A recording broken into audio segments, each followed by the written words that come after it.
할렐루야. 귀한 새벽 또 깨우신 여러분을 주님의 이름으로 축복합니다. 오늘 제가 옆에 뒤에 분하고 인사하겠습니다. 잘 오셨습니다. 우리 한 번 더 인사하겠습니다. 감사로 승리합시다.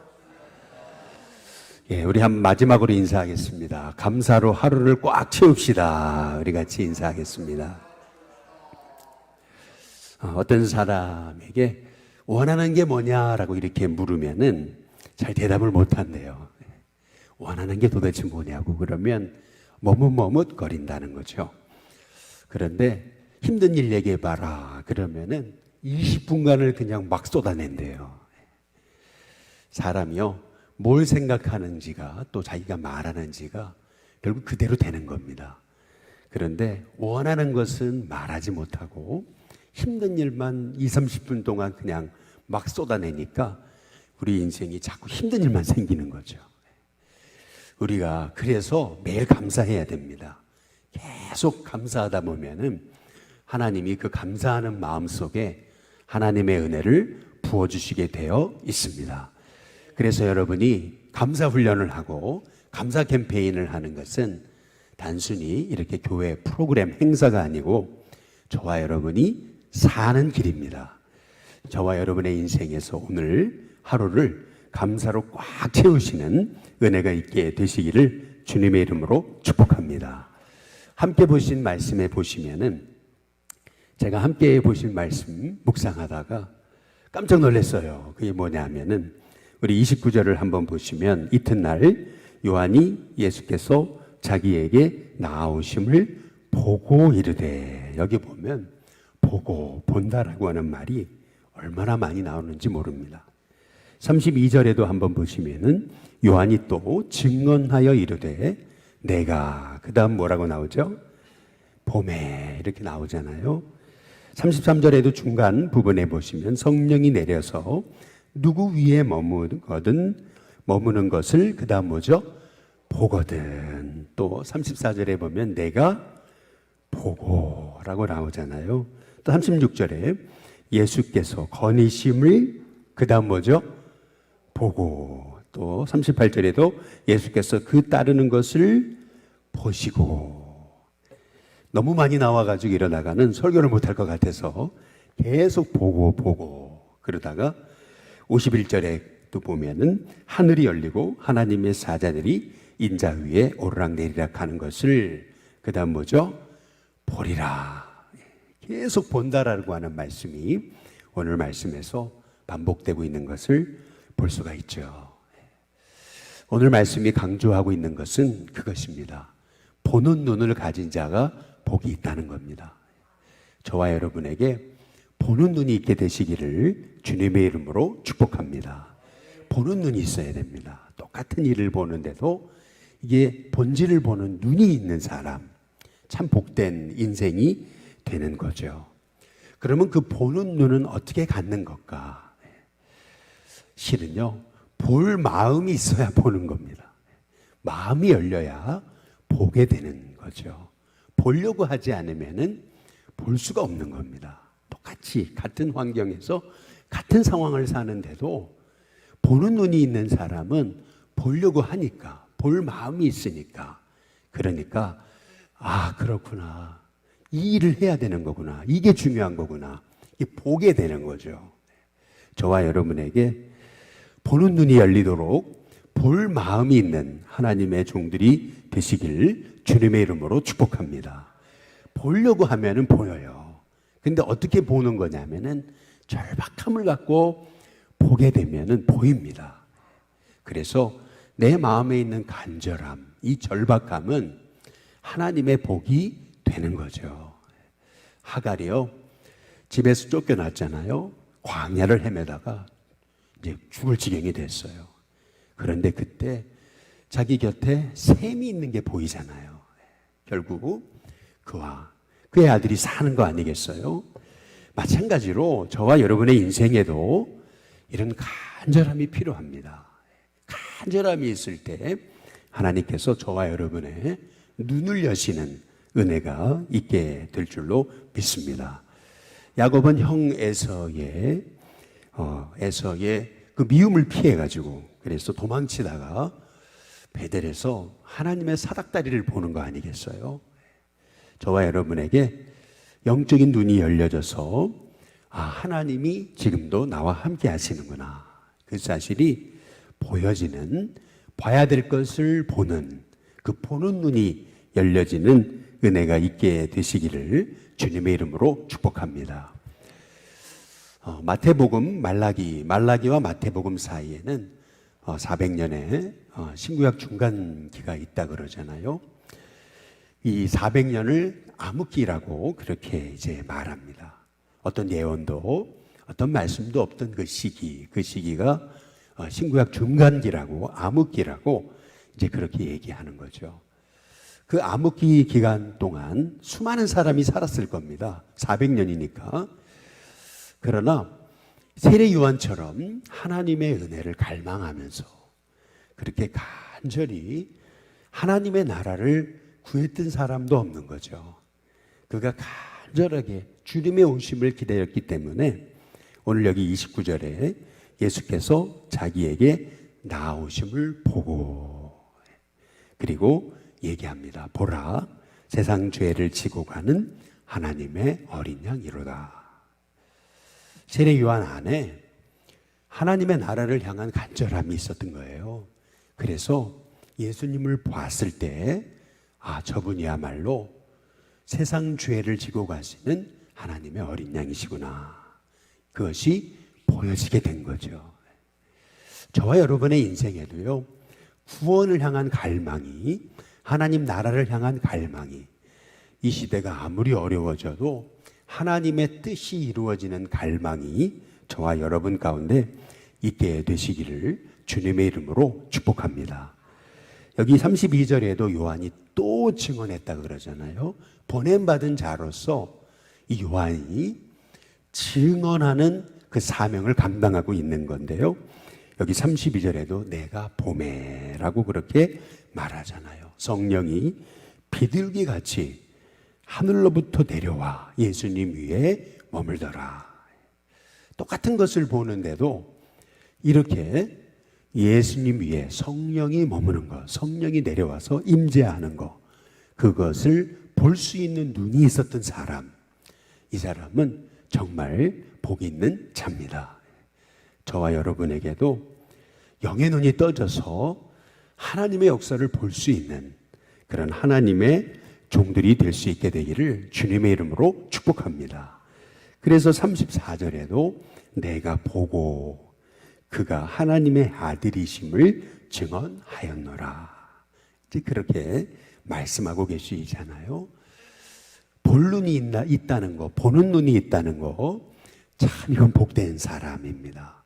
저와 여러분에게 이 시대를 향한 하나님의 계획을 보는 눈이 열려지게 되시기를 주님의 이름으로 축복합니다.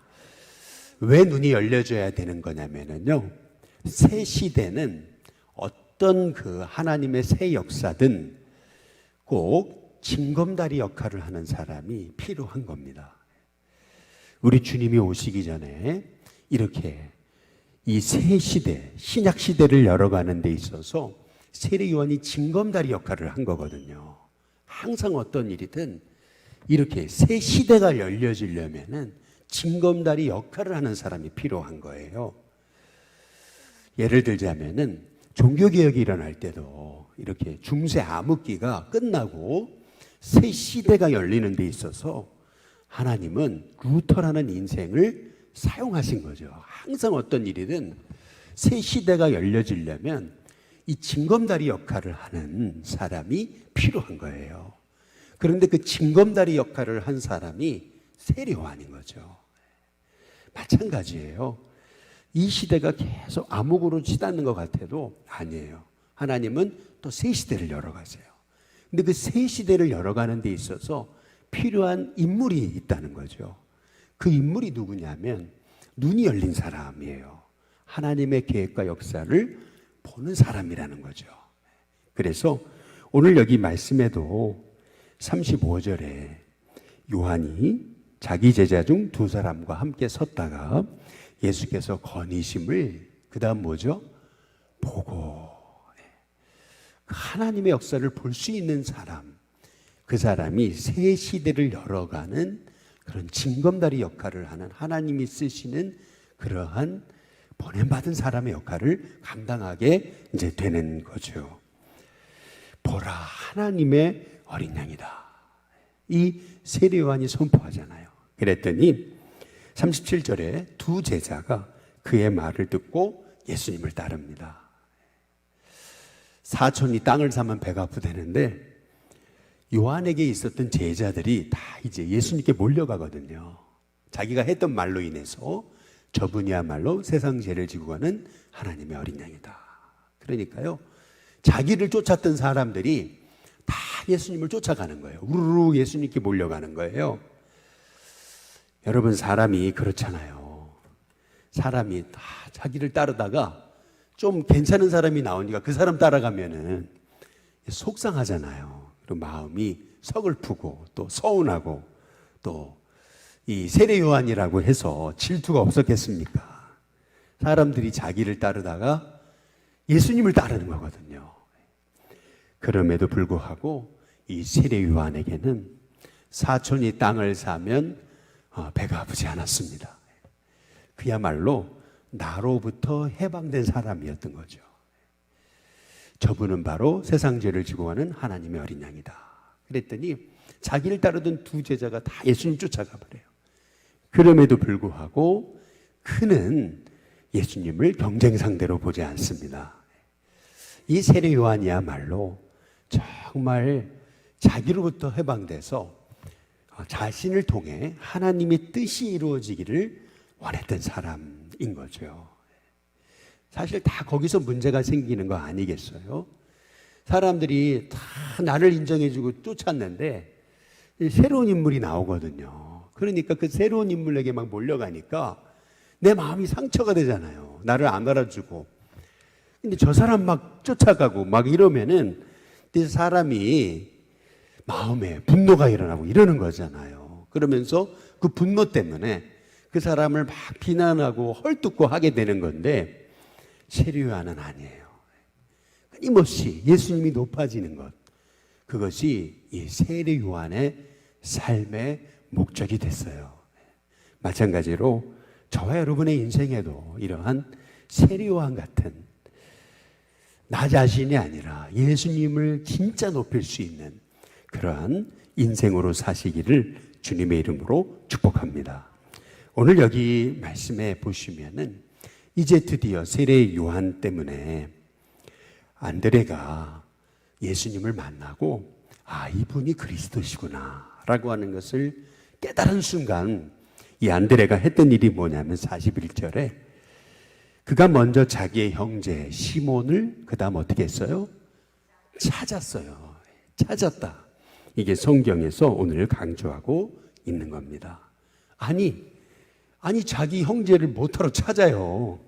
그냥 가서 만나면 되죠. 그렇잖아요. 집에 가서 그냥 내 형, 내 동생 만나면 되는 거잖아요. 그런데 오늘 성경에 그가 먼저 자기 형제 시몬을 찾아서 말았다고 성경이 말하고 있습니다. 여기서 너무 중요한 거죠. 여러분, 저와 여러분의 인생은 끊임없이 구원받을 사람, 복음 들을 사람, 예수님의 사람이 될 사람을 찾아야 됩니다. 이것이 저와 여러분의 사명인 줄로 믿습니다. 안드레 때문에 그의 형제 시몬 베드로가 예수님 앞에 나와서 예수님께 쓰임받는 제자가 되는 거거든요. 항상 복음에는 이러한 징검다리 역할을 하는 사람이 이제 필요한 거예요. 저와 여러분이 복음의 징검다리로 살아갈 수 있게 되시기를 주님의 이름으로 축복합니다. 그런데 참 놀랍죠. 여기 42절에 이 안드레가 베드로 시몬을 예수님께 데리고 옵니다. 그랬더니 예수님이 보시고라고 그러잖아요. 예수님이야말로 사람을 보는 눈이 있으셨던 분이셨던 거죠. 예수님이 보시고 그 다음 뭐라 그러시냐면 이르시되 내가 요한의 아들 시몬이니 장차 개바라 하리라. 여러분, 우리가 복의 통로된 삶을 살아가려면은요, 누군가에게서 가능성을 볼 수 있는 그러한 사람이 되어야 됩니다. 어떤 사람을 볼 때 너는 안 되고, 너는 글렀고, 너는 해도 소용없고, 어떤 사람을 볼 때 끊임없이 그의 안 되는 것만 보는 사람은요, 복의 통로가 될 수가 없어요. 그 사람은 복의 통로가 아니에요. 그러나 예수님처럼 시몬과 같은, 시몬이라는 게 뭐예요? 갈대라는 거거든요. 그렇게 다 흔들리는 그러한 시몬을 보고 예수님은 그의 마음 안에 있었던 엄청난 바위 같은 그런 개발을 그 안에서 보신 거죠. 그 안에 있는 그 바위 같은 가능성을 보신 거예요. 여러분, 펌프에서 우물을 끌어내려면은 마중물이 필요한 거잖아요. 마찬가지로 어떤 사람에게서 가능성을 봐주는 그런 마중물이 되는 인생이 우리의 삶에 이제 필요한 거죠. 저와 여러분이 어떤 사람에게서 가능성을 끊임없이 끌어내는 마중물과 같은 인생을 살아가는 저와 여러분이 될 수 있게 되기를 주님의 이름으로 축복합니다. 이렇게 예수님처럼 한 영혼에게서 가능성을 끊임없이 봐주는 이런 마중물 같은 사람, 이 사람이 복의 사람인 거예요. 우리가 복의 사람 되게 해달라고 기도는 하는데 사람을 볼 때 끊임없이 저 사람은 안 돼. 쟤는 글렀어. 쟤는 해도 안 돼. 여러분, 이렇게 우리가 사람을 본다면은 저와 여러분은 복의 통로가 아니에요. 복의 통로는 어떤 사람에게서 끊임없이 가능성을 보는 사람. 그래, 넌 할 수 있단다. 그래, 너는 하나님이 도우신단다. 다시 일어나면 돼. 다시 하면 되는 거야. 이렇게 끊임없이 어떤 사람에게서 가능성을 봐주는 사람. 여러분, 그 사람이 결국 한 영혼에게서 새 시대를 열게 해주는 그런 사람이 아니겠어요? 여기 오늘 말씀에서 보시고, 이렇게 보시고, 우리가 뭘 봐야 되느냐? 이 보는 눈이 굉장히 중요한 거거든요. 이 보는 눈이 잘못되면은 어떤 일을 해도 안 되는 거예요. 이 보는 눈이 열려야 돼요. 일단은요. 어떤 사람에게서도 또 이 시대를 보면서도 보는 눈이 열려야 돼요. 저와 여러분에게 이런 보는 눈이 있는, 보는 눈, 듣는 귀는 하나님이 주신 거라 그랬어요. 저와 여러분에게 보는 눈이 있는 하나님의 종들이 되시기를 주님의 이름으로 축복합니다. 근데 오늘 이제 43절부터 보시면은 빌립이 이제 예수님을 만나잖아요. 그리고 나서 이제 빌립이 또 오늘 여기 45절에 보니까 나다나엘을 그 다음 어떻게 합니까? 찾아, 이렇게 얘기합니다. 참 놀랍죠? 성경은 그냥 빌립이 나다나엘을 만나가 아니고 찾았다라고 성경이 말하고 있어요. 저와 여러분도요, 끊임없이 복음 들을 사람을 찾아야 되는 겁니다. 이것이 부름받은 자, 보냄받은 자의 사명인 줄로 믿습니다. 그런데 이 나다나엘이라는 인생은 바돌로메를 말하는 겁니다. 돌로메의 아들이라고 하는 뜻이죠. 그런데 이 사람을 나다나엘이라고 부르는 거예요. 나다나엘이라고 하는 이름의 뜻이 뭘까? 왜 나다나엘이라고 부르고 있는 걸까? 하나님이 주셨다라고 하는 뜻이 있는 건데요. 이 뜻은 뭐냐면 하나님의 선물이라는 겁니다. 예수님을 만난 사람마다 하나님의 선물 같은 인생이 됩니다. 우리가 예수님을 만나야 되는 이유는 예수님을 만나지 못하면은 우리는 죄 가운데 허덕이다가 선물이 아니고 걸림돌 인생이 되는 거거든요. 그런데 예수님을 만나면 그 인생이 하나님의 형상을 회복해가지고 하나님의 선물과 같은 인생이 되는 거거든요. 저와 여러분은 이 땅에 하나님의 선물로 하나님이 우리를 이 땅에 보내신 줄로 믿습니다. 저와 여러분 다 저마다 다 하나씩 누군가에게 선물이 되라고 하나님이 저와 여러분을 이 땅에 이제 보내신 거예요. 우리 모두 나만이 누군가에게 줄 수 있는 선물 하나를 가지고 태어나는 겁니다. 그래서 내게 아주 못마땅해 보이는 그런 사람도요, 누군가에게는 꼭 필요한 한 사람인 거예요. 나에게는 너무 못마땅한 사람인데, 근데 그 사람이 누군가에게는 꼭 필요한 선물인 거예요. 이게 참 미묘한 거죠. 여러분, 저와 여러분은요, 누군가에게 선물이 돼야 됩니다. 예수님 만난 사람은요, 세상에 선물과도 같은 인생이 되는 거죠. 나는 하나님의 선물이다. 오늘 여러분 그 사명을 여러분 잃지 않고 살아가는 저와 여러분이 됐으면 좋겠습니다. 근데 나다나엘이 선물과도 같은 인생이 될 수 있었던 이유는 그에게 간사한 게 없었어요. 진실한 사람이라고 그렇게 예수님이 칭찬하시잖아요. 간사한 게 없다, 진실하다. 그 말의 의미가 뭡니까? 거짓이 없다라고 하는 이제 그러한 말이거든요. 근데 문제는 이 나다나엘은 진실하고 거짓이 없고 간사하진 않았는데, 그런데 외로웠어요. 보통 그래요. 진실하고 거짓이 없고 간사하지 않는 사람이 외로워요. 그렇잖아요. 대충 뭐 거짓도 저지르고 대충 간사하게 살고 대충 타협하고 살아야 덜 외로운 건데, 간사하지 않고 진실하고 거짓이 없으니까 그러니까 외롭거든요. 그런데 예수님을 만나고 나니까 그 외로움도 이제는 하나님과 늘 교통하는 그러한 이유가 되는 거죠. 저와 여러분이요, 예수님 만나야 저와 여러분 안에 있는 외로움도 주님이 주시는 그런 1대1과의 깊은 영적인 만남으로 변화되는 은혜가 있게 되는 줄로 믿습니다. 회사후소라고 하는 말이 있습니다. 회사후소. 회사후소라고 하는 말은 흰 바탕이 있어야 색을 입힐 수 있다라고 하는 말입니다. 흰 바탕이 있어야 그림을 그리죠. 그렇죠? 마찬가지예요. 사람은요, 바탕이 중요합니다. 바탕이 안 돼 있으면은, 그러면 아무리 거기다 그림을 그려도요, 그림이 안 나와요.